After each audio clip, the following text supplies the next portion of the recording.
Hello, Hawks. Welcome to our first virtual celebration of Founders Day. During this worldwide coronavirus pandemic, I want to assure you that each of you has been and will continue to be in our daily prayers. These have been trying times for all of us, but as you will see during our presentation, this is not the first time a worldwide pandemic has impacted Holy Names University. Today, we honor the 152nd anniversary of the arrival of the Sisters of the Holy Names of Jesus and Mary in Oakland. Our celebration today will include a presentation of the HNU history, recognition of those who are celebrating their anniversaries, announcement of the winner of the SNJM award, and recognition of faculty members who are retiring. Each year, we remember the arrival of the sisters in Oakland with a presentation about our history. This year, we will experience a virtual version of our traditional play. The following production, The Founding of Holy Names University, the newly abbreviated virtual version, is based on actual events. However, extreme dramatic license has been exercised in many instances for your entertainment. All accounts have been translated from the original French. Please enjoy the show. It is important to understand where we come from and to learn the legacy of our community. I invite you to travel back in time with me to learn about our history. Eulalie Durocher was born in the tiny village of Saint Antoine on the Richelieu River of Quebec, Canada, on October 6, 1811. You may have heard her referred to as Mother Marie Rose or Marie Rose Durocher. In the area where she grew up, formal education for children, especially young women and those less fortunate, was very rare and in most cases did not exist. This reality was not something she was willing to accept. She wanted to help people to grow, develop, and reach their fulfillment. She joined with other women who felt the same way, and together they founded a new religious teaching community. This congregation became known as the Sisters of the Holy Names of Jesus and Mary. News of the sisters' work soon spread to the Wild West, or what we now refer to as the Bay Area, a community much like Eulalie's in Canada that was in need of educators. One of the women who followed Mother Marie Rose as superior, Mother Teresa of Jesus, began corresponding with Father Michael King. Father was the pastor of St. Mary's Parish, and he saw a need to educate the children in Oakland, California. The paperwork to establish the school was completed and approved by the Archbishop. Father King did as promised and secured 5 acres of land in wild marshland surrounding Lake Merritt. Father King met with many challenges as construction began, but his earnestness appealed to the sympathy of the community, and many Oakland residents assisted in his efforts in clearing the land and in the construction of the first building. A difficult challenge also faced Mother Teresa of Jesus. She needed to select the sisters to run the newly constructed school. Whom should she send? The sisters were all very young. The situation they would face in this new and developing community would be challenging and unpredictable at best. She settled on 6. Sister Mary Salome, Sister Mary Anthony, Sister Mary Marceline, Sister Mary Celestine, Sister Mary Cyril, and Sister Mary Seraphine. On April 13, 1868, the 6 sisters set out from Quebec. A few days later, they were safely aboard the steamship Ocean Queen, bound for the Isthmus of Panama. On April 23rd, the sisters reached the Isthmus of Panama which they crossed by train. The beautiful scenery that flew by captivated the young sisters. Panama was nothing like Quebec. Once they were on the West Coast and aboard the second ship, they made the last leg of their trip. Their journey lasted 28 days, and the weary sisters arrived in San Francisco on May 10th. There at the waterfront, carriages awaited to transport them to the Sisters of Mercy, who received the tired travelers with all the kindness of true sisters, serving them strawberries and cream, and causing them to forget they were in a strange land. 2 days later, Father King took the sisters to their new home. From the front windows, the sisters had a view of San Francisco. These sisters had various responsibilities, and they have been remembered for the variety of gifts they passed on to us. Sister Mary Anthony was known for her solicitude for the sick. Without thought of herself, she was present at the bedside of the sick in the infirmary or in hospitals. She traveled near and far to take care of the sick and to offer consolation to the dying, responding to those who asked for her presence. Sister Mary Marceline was an excellent teacher. She was described as having know-how in handling children, and she displayed patience and expertise in keeping children amused and happy. Mary Salome was responsible for arranging the classes for the schools and adjusting household schedules. She was skilled in teaching English, and she instilled in the minds of her students a love and appreciation for the beauty of literature. Sister Mary Cyril had charge of the kitchen, washing, and ironing. From her earliest days, she manifested a great desire for prayer, a deep love for the Eucharistic presence, a keen interest in spiritual reading, and an admirable spirit of sisterly charity. Sister Mary Seraphine was gifted with a beautiful singing voice, and she always enjoyed teaching and directing music. She also taught piano and instrumental lessons and was skilled in the art of fundraising. Sister Mary Celestine gave early evidence of becoming a successful teacher. Her excellence in English and the superior quality of her written assignments were models of scholarship. Over the coming years, the school continued to grow. More sisters joined the community in Oakland, and in 1908, the name was changed to Convent and College of the Holy Names. In 1918, the Spanish influenza impacted the campus, much as the coronavirus is affecting us today. Here are a few excerpts from the archives of the sisters. October 27th, the second week of quarantine. Since the 18th of the month, when we were obliged to dismiss our day scholars and close our day schools, we have kept strict isolation and observed every precaution against influenza. American Red Cross masks of white gauze have been worn by all: sisters, pupils, those engaged in domestic service, and even by the priests who came to say Mass or hear confessions.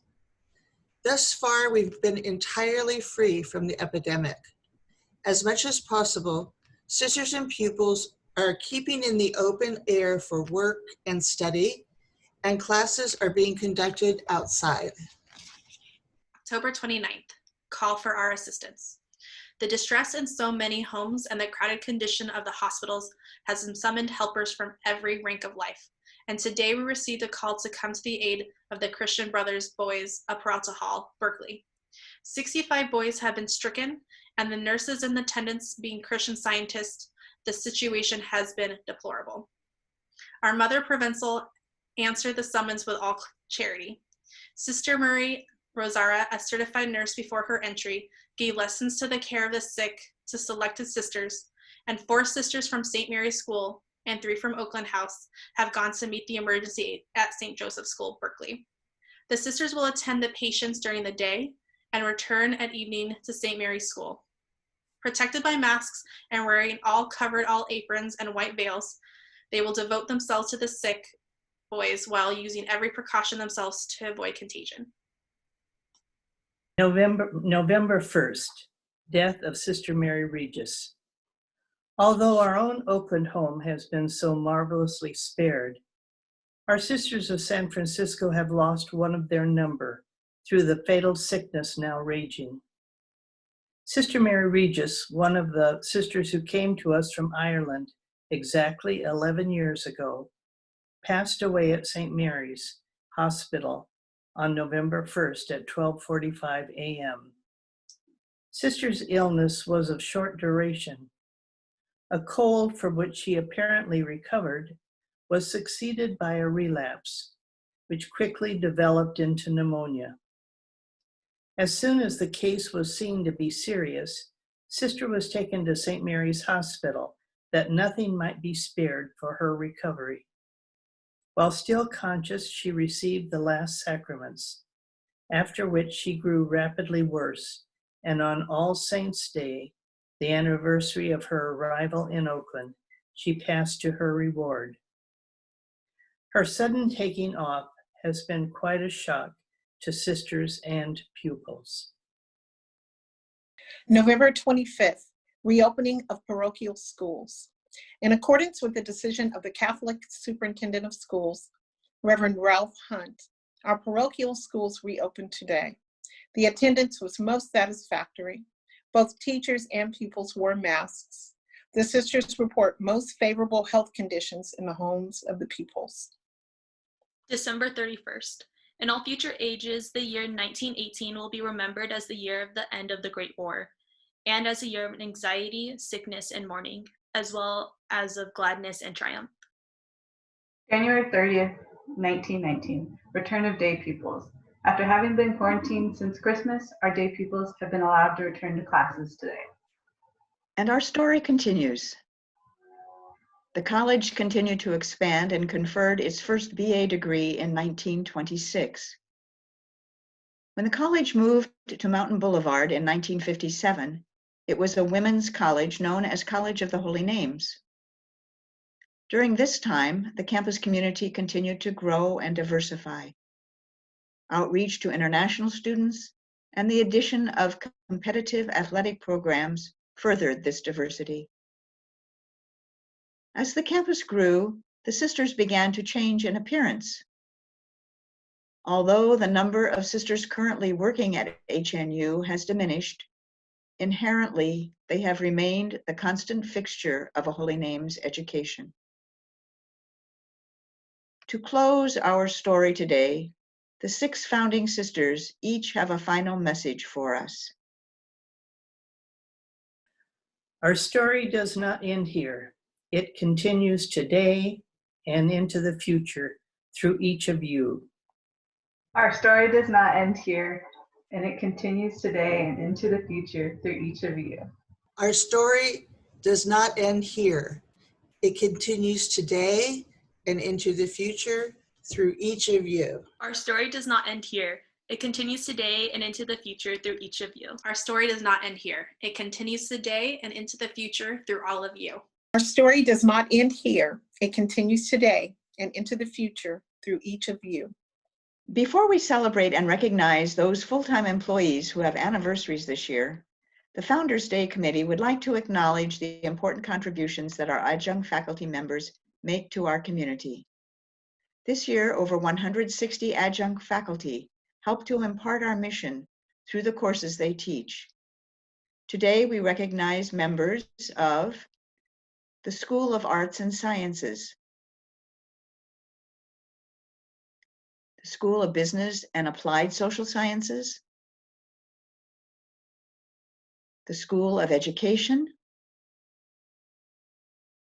and the School of Nursing. Each year, we recognize and honor members of our campus faculty and staff who are celebrating an anniversary of employment at Holy Names University. Today, we honor and thank the following members of our HNU family who have served our students and our campus community for a total of 285 years. All recipients will receive their pens when we return to campus. Those who are celebrating their 5th anniversary of full-time employment will receive a Holy Names University pin with a ruby stone. James Allen, Esteban Contreras, Bethany Fiddleson, Marie Hennessy, Kelsey Lindquist, and Debbie Snell. Celebrating their 10th anniversary are 8 people who will receive a Holy Names University pin with a sapphire stone. Elaine Bauer, Nicoletta Critchlow, Caitlin Higuera, Drew Lau Regent, Polly Mayer, Kathleen Maher Clapp, Maria Theron, and Si Tsang. There are 2 people who are celebrating 15 years at HNU, and they will receive a pin with an emerald stone. Stephen Hoffer and Stephanie Wilkin. 3 people are celebrating their 20th anniversary this year, and they will receive a Holy Names University pin with a topaz stone. Melissa Flores, Kimberly Mayfield, and Charles Sarno. One person is celebrating his 30th anniversary this year, and he will receive a Holy Names University pin with an aquamarine stone. Martin Lampert. One person is celebrating his 45th anniversary this year, and he will receive a Holy Names University pin with 2 sapphire stones. Robert Simons. Because this is such a special anniversary for Robert, we are gifting him with some fine wine and 2 HNU 150th anniversary wine glasses in addition to his pin. They will be waiting for you when you return to school, Robert. It is my privilege to share with you the winner of the SNJM Award. On the screen, you will see that the SNJM Award is given to staff or faculty members who exemplify the spirit of some of the SNJM core values of the Holy Names University community. The winner of this year's SNJM Award exemplified and shared all of these SNJM core values during this COVID-19 pandemic. The entire campus community, students, faculty, and staff, will be recognized on the plaque in the Hester lobby as this year's recipients. We thank you, each of you, for going above and beyond this spring. HNU will weather this pandemic, and it is because of the contribution of each member of the campus community. We come now to the bittersweet part of our program. At the end of this year, 2 people will be leaving our campus.